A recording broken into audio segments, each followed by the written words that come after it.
Hello. Can we get a fitness update, please? Well, no big news. Obviously, we have a training session this afternoon. We have to review a few players, but overall, especially returning, nothing to give back. And a first Champions League game of this campaign at home, how important is that moment?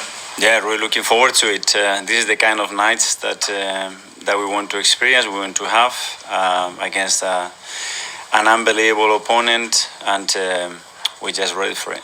And so far this season, you've had to show so many different types of mentality. 10 men at Manchester City, losing the lead at the weekend and going right to the final whistle to win. How pleased have you been with what the mentality that the team have shown so far? Yeah, as you said, a very different one. You know, we end up having to play a very different game in the second half against City, and at the end losing 2 points in the last minute. We did completely the opposite, playing a low block like we did against them, and with different challenging, but watching the game back, the amount of things that we generated, so pleased with the team. Gail from Sky. Can I just clarify some of those injuries? Ben White didn't play on the weekend. Is there a chance he can make it tomorrow night? And also, there are unconfirmed reports about Ricardo Calafiori leaving the game in tears after a problem with his knee. Can you sort of dispel those myths or otherwise? Yeah, those are the two players that are in contention, and we have to review today. But the Calafiori is not a serious injury. No, we didn't do any training session yesterday. Obviously, it was a bit emotional after the game, and let's see how it is today. Okay. And for you, PSG was your first professional club. I wonder, you've spoken a little bit about what it did for you. How has it shaped you into the manager that you are, and the manager that will step out at the Emirates tomorrow night?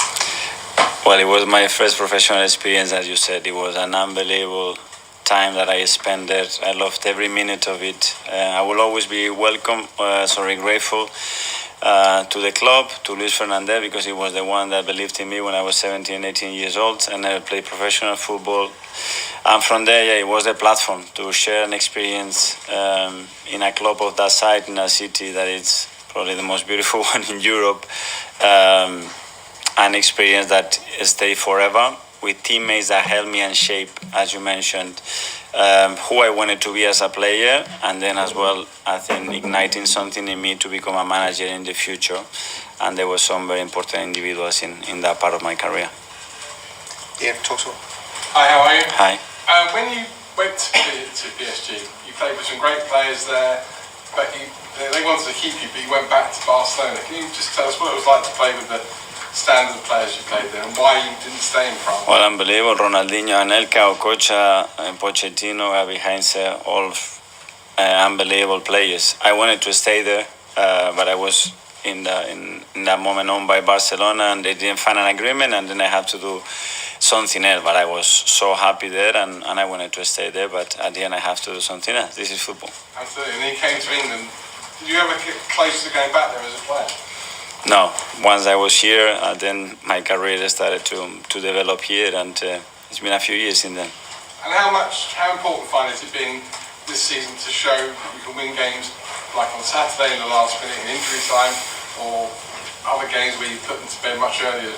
How good this season, the different ways you won games? Well, it shapes, I think, the character and the body of the team, you know, that they have the certainty that they can win in any contest, that they can adapt to very different contexts during matches. The Champions League demands that you can pretend to play against this kind of opposition and dominate 95 minutes. It does not happen at this level, so you have to be really good in other phases as well to stay in the game, to be comfortable there, and still have always a belief and intention to win it. Josh? Hi, Mikel. Hi. Last season at home in the group stage, it was 3 wins, 12 goals, none conceded. What is it about Champions League nights at the Emirates that's so special, do you think? Well, everybody's looking forward to it. We missed it for a number of years, and last year it was the first one after so many years that we had the experience to do it. The group stage is a bit different this season. The opposition we're going to face tomorrow is probably at the highest level that you can find in European football. But honestly, it's a great opportunity for us to see how we deal with that night, how prepared we are, and how we can impose ourselves in this kind of context. Simon? Mikel, can I just ask you what your memories of Luis Enrique were when you were at Barcelona, and did you sort of see then that? I smile on my face. Huge admirer of him. An unbelievable personality, huge charisma, huge energy, very supportive with the young players, always.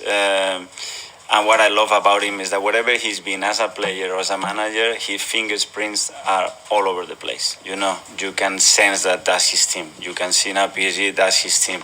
The way the players behave, the way they want to attack, they want to dominate games, the spirit, the energy that they have. He has this unbelievable power. He's done it in all the clubs that he's been. He did it with Spain, with the national team. And then his approach to life and his profession, something to really look at, and I learned a lot of things of him. I mean, how much did he influence you, particularly in the way his management teams, like that Barcelona side he had with Messi, Suarez, Neymar? If you looked at that and seen an admiration of some of this? One word is honesty. He's like this, straightforward. He looks in your eyes, he tells you what he thinks, and I think at the end, players appreciate that. You might like it more or less depending on how it happens, by the way everybody talks. And I have 2-3 players here, they've been with him in the national team. They always say the same thing, and they all enjoy playing under him. And when somebody can make you feel like that in your profession, that's a big quality to have. Hi Mikel, I was just going to ask about Jurriën and Ricardo, because they started the last 2 league games as your fullbacks, and I guess have they brought something to those positions that you didn't really have last year, even with Jurriën when he was injured, that you probably wanted a little bit earlier? Yes, obviously we missed Jurriën 11 months and Ricky wasn't here. There are 2 players that have, first of all, the football brain, the intelligence, the courage, the quality, and the adaptability to you occupy different spaces, both attacking and defending, and that gives the team, a different flow, different dynamic, very unpredictable for the opponent to defend certain ways, and both huge personality to play, which I love. On that unpredictability, is it the fact that all your fullback options have their own little qualities that are different to each other that makes it so good for you as a coach to pick and choose when you use one or the other? Yes, they have to have one in common, that they have to love defending first, because they are defenders, and after that every quality that we add is great. But as well, playing fullbacks, natural foot, especially when we play inverted attacking midfielders and wingers many times, for the flow of those units is incredibly important, and you could see that the weekend as well. Okay. Okay, you spoke a bit about Jurriën as a player and what he's like on the pitch. I'm just interested to get a bit of a sense of his character off the pitch and what he's like sort of around the training ground, what he's like in the dressing room, that kind of thing. A leader, a guy that is constantly thinking how can I help others, bringing unbelievable energy and commitment to everything that he does in the very little time that he's been with us, and especially with the amount of time he has spent on the pitch, for everybody to speak so highly of him, to respect him and look at him in the way that they do. It tells you the story of the kind of personality we have in that team. And obviously when he was out last year, you worked really hard to keep him close to the team. Can you just talk me through that process of keeping him near and keeping him involved, and why you thought that was so important for him? Well, just getting in his shoes, He comes from Ajax, he was the captain there, big move, different country. He comes here with his expectations, he starts really well, and he gets injured on the first game. And then what? You have to look ahead, 8, 9, 10, 12 months maybe, difficult periods. And if you are disconnected to the team, you can feel very lonely and far from the expectation that you had. And this can be very disappointing and very difficult to handle personally and emotionally. And he did completely the opposite. He started to build unbelievable relationships. He started with physios, with the teammates. He started to gather all the information about how we were playing. He was in every meeting, and that really helped him, I think, to develop himself as a person, but as well to understand what we wanted in a much better way and be prepared when he was back. Phil? Hi. How highly do you rate PSG, and what sort of message do you think it would send out tomorrow night if Arsenal can beat them at Vilnius? Well, really tough. They are an exceptional team.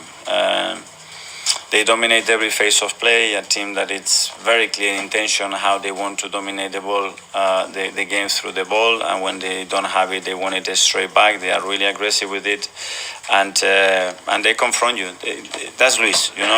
Everywhere he plays against any opponent in any context, that's the way they do it, and that's the biggest strength that they have.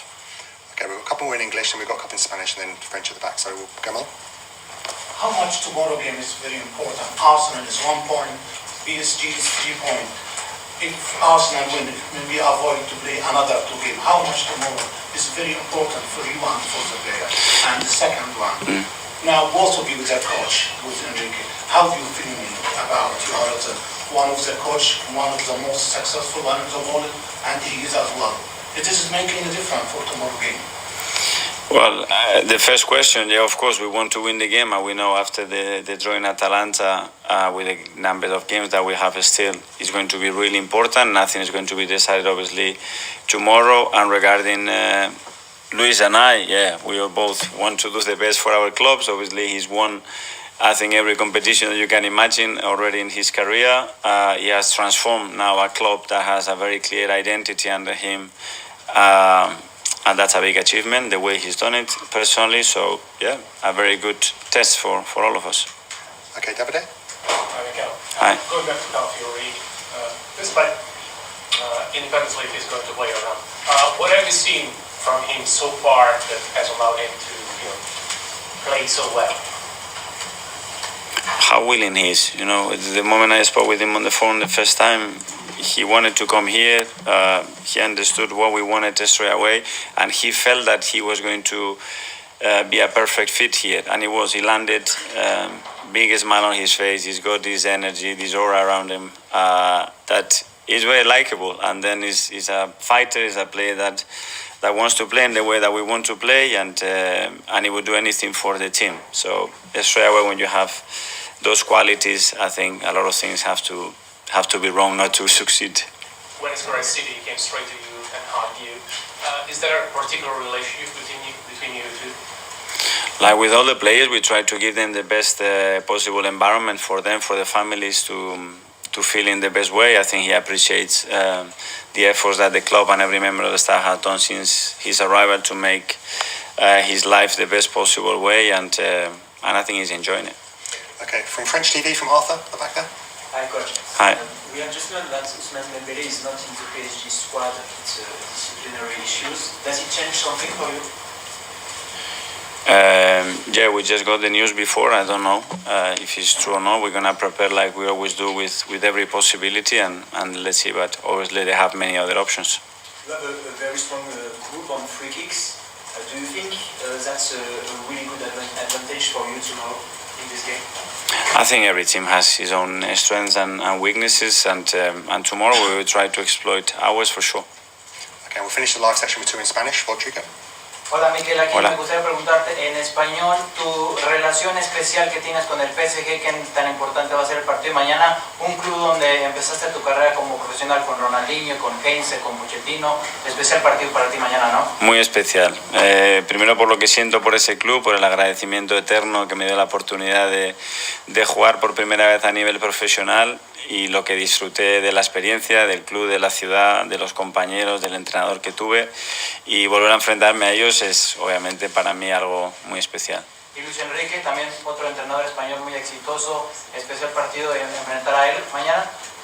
Muy especial y un reto grande para mí, uno de los mejores entrenadores del mundo, y alguien al que admiro muchísimo y respeto muchísimo por la forma de ser y la forma en la que trabaja. Gracias. Thank you. In Spanish.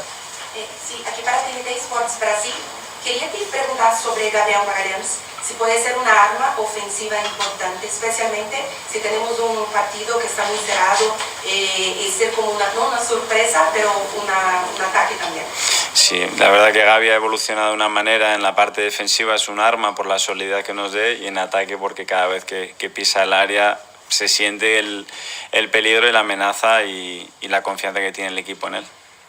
¿Y qué te parece el otro Gabriel Jesús? ¿Podemos volver titular o cómo está evolucionando en esta temporada? También bien, empezó muy bien la pretemporada, tuvo una lesión que lo apartó y le paró un poco el ritmo, y ahora ha vuelto, ha jugado 2 partidos de titular ya con Atalanta y Bolton, ya ha entrado en otros 2-3 partidos, y eso, que coja su máximo nivel y será un jugador muy importante para nosotros.